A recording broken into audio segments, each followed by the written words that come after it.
यदि एक कण वर्तीय पथ पर इस प्रकार गति कर रहा है कि यदि यह समान समय में समान कोण अंतरित करता है तो इसका वेग सदिश नियत रहता है, परिणाम में बदल जाता है या दिशा में बदल जाता है या परिणाम तथा दिशा दोनों में बदल जाता है। दोस्तों इस क्वेश्चन में मैं क्या दिया कि दोस्तों आपके पास एक पार्टिकल है, वो किसी सर्कुलर पाथ पर इस प्रकार से गति कर रहा है कि दोस्तों यह समान समय में समान कोण अंतरित करता है। तो इसका मतलब क्या है कि दोस्तों इसकी जो एंगुलर वेलोसिटी दी हुई है वो इक्वल दी हुई है, यानी नियत है दोस्तों, यानी हर जगह यह जो हमारा कोणीय विस्थापन है वो समान समय में तय कर रहा है, यानी दोस्तों थीटा अपॉन में टी, यानी इसकी कोणीय वेलोसिटी हर जगह समान है। तो आपको बताना है कि दोस्तों इसका जो वेग सदिश होगा वो नियत रहता है या परिणाम में बदलता है या दिशा में बदलता है या दिशा तथा परिणाम दोनों में बदलता है। तो इसी क्वेश्चन का राइट हो जाएगा ऑप्शन नंबर सी वाला, क्योंकि जानते हैं कि दोस्तों हमारा जो वी का जो फॉर्मूला होता है वो ओमेगा आर होता है। दोस्तों में ओमेगा का मान इक्वल दिया हुआ है और जो आर का मान है दोस्तों वर्तीय पथ पर है तो सभी जगह यानी कि दोस्तों आर का मान भी इक्वल होगा, यानी कि दोस्तों हमारा जो यानी जो वेलोसिटी है उसका मान वैसे तो बराबर होगा, लेकिन दोस्तों क्या होगा कि जो हमारे डायरेक्शन है वो यहाँ पर दोस्तों यदि कण होता है इसकी वेलोसिटी का डायरेक्शन ये होगी, यदि यहाँ पर कण होता है इसकी डायरेक्शन ये होगी, यदि यहाँ पर कण होता है तो इसकी वेलोसिटी की डायरेक्शन स्पर्श रेखा की अनुदिश होती है। तो इस प्रकार के दोस्तों अपन कह सकते हैं यानी यूनिफॉर्म सर्कुलर मोशन होती है, यानी एक एस यानी जो एस समान हमारी दोस्तों वर्तीय गति होती है उसके अंदर वेलोसिटी का जो परिणाम होता है दोस्तों वो तो नियत रहता है लेकिन इसकी दिशा बदलती रहती है। तो इस क्वेश्चन का राइट हो जाएगा ऑप्शन नंबर सी वाला, यानी दिशा में बदल जाता है। अब देखते हैं आपके लिए नेक्स्ट क्वेश्चन है दोस्तों, हमारा जो सेकंड क्वेश्चन है इसमें क्या दिया हुआ है कि यदि पृथ्वी तल से h ऊंचाई पर g का मान उतना ही परिवर्तित होता है जितना कि पृथ्वी के भीतर x गहराई पर होता है तब। दोस्तों इस क्वेश्चन में आपको क्या दिया हुआ कि दोस्तों आपके पास यदि अपन पृथ्वी से h ऊंचाई पर जाते हैं और दोस्तों यानी पृथ्वी से x गहराई पर जाते हैं, x ऊंचाई पर h ऊंचाई पर और x गहराई पर, दोस्तों दोनों बिंदु पर आपको दिया हुआ है कि यानी कि गुरुत्वीय त्वरण g का मान इक्वल है, तो आपको x एवं h में संबंध बताना होगा। तो दोस्तों हम जानते हैं यदि अपन पृथ्वी की सतह से h ऊंचाई पर जाते हैं तो दोस्तों हमारा जो नया गुरुत्वीय का त्वरण होता है दोस्तों उसका फॉर्मूला होता है जी, यानी कोष्टक में 1 माइनस के 2h अपॉन में आर होता है, यानी दोस्तों h ऊंचाई पर जाने पर जो हमारा नया गुरुत्वीय त्वरण ये होता है और दोस्तों x गहराई पर जाने पर जो हमारा गुरुत्वीय त्वरण होता है यानी गहराई पर जाने पर तो उसका फॉर्मूला ये होता है यानी x अपॉन में r।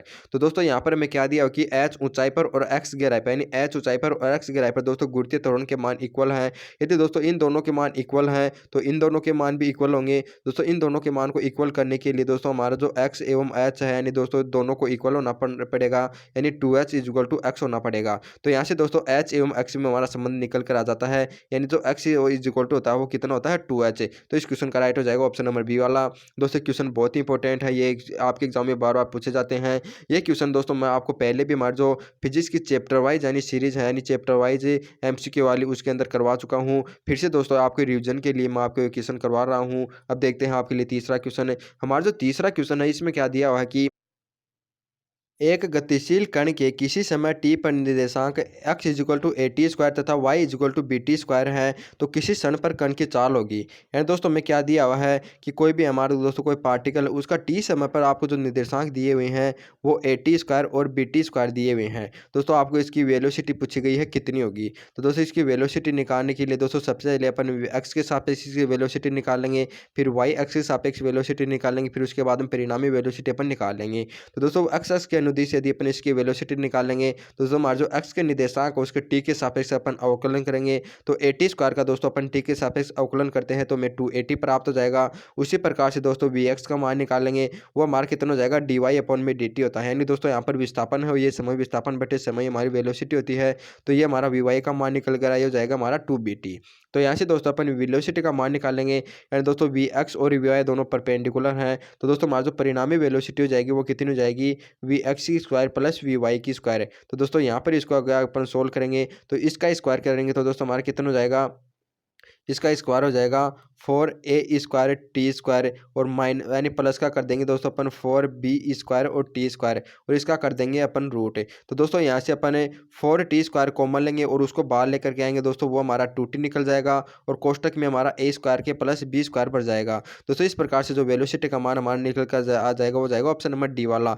यानी दोस्तों यदि आपको टी समय पर दो आपको निर्देशांक ये दिए हुए हैं तो दोस्तों यानी उसके जो कण की चाल हो जाएगी वो कितनी हो जाएगी 2t और कोष्टक में ए स्क्वायर प्लस के बी स्क्वायर। अब देखते हैं आपके लिए नेक्स्ट क्वेश्चन है। हमारा जो फोर्थ क्वेश्चन है इसमें क्या दिया हुआ है कि निम्न में से कौन सा कथन असत्य है।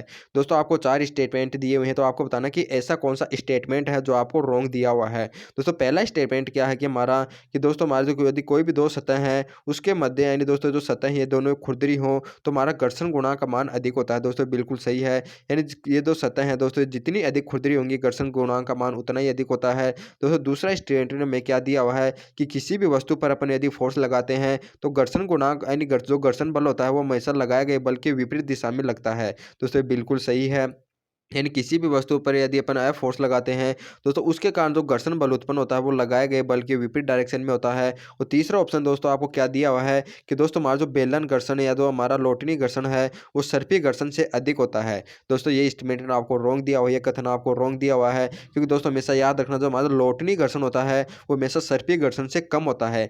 इसी कारण दोस्तों हमारे जो पहिए होते हैं यानी दोस्तों जो कोई भी वस्तु है यदि उसको अपन पहिए के माध्यम से आगे आगे खिसकाते हैं दोस्तों हमें कम बल की आवश्यकता होती है, बल्कि इसको यदि दोस्तों बिना पहिए के माध्यम से डायरेक्ट ही अपन खिसकाएंगे तो हमें अधिक बल की आवश्यकता होगी। इसका मतलब क्या है कि दोस्तों यहाँ पर घर्षण बल अधिक लगता है, यहाँ पर घर्षण बल कम लगता है। यानी दोस्तों हमारा जो बेलनी घर्षण या जो लोटनी घर्षण होता है उसका मान सर्पी घर्षण से कम होता है, यहाँ पर हमें अधिक दिया हुआ है, तो ये कथन आपको हो जाएगा असत्य है। तो दोस्तों असत्य कथन हो जाएगा ऑप्शन नंबर सी वाला। अब देखते हैं आपके लिए नेक्स्ट क्वेश्चन है। तो इस क्वेश्चन में क्या दिया हुआ है कि दोस्तों आपको स्प्रिंग दी हुई है, दोनों तरफ यानी 5 न्यूटन का बल लग रहा है, तो आपको बताना है कि स्प्रिंग में तनाव कितना होगा।